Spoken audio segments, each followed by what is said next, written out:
Hello mga ka-SCAS sa kabuuan. Ang taong 2023 ni Maine Mendoza ay nagtaglay nga ng mga makahabuluhang pagbabago at tagumpay. Sa pagtahak sa landas ng kanyang mga pangarap at pagbibigay halaga sa mga bagay na tunay na mahalaga, naging inspirasyon siya sa kanyang mga tagahanga at naglakbay ng mas mataas na antas ng tagumpay at kasiyahan. Ngayon, tingnan natin ang highlights ng taong 2023 ni Maine Mendoza.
Tunay nga na napakaraming ipinagpasalamat ni Maine at talagang nakuha niya ang tagumpay.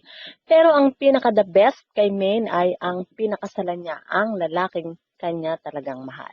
Sa mga ka-SCAS, yan nga ang highlights ni Maine Mendoza sa taong 2023. At kung inyong naibigan, put your comment down below. At syempre, huwag kakalimutang mag-like, share, and subscribe. Happy New Year!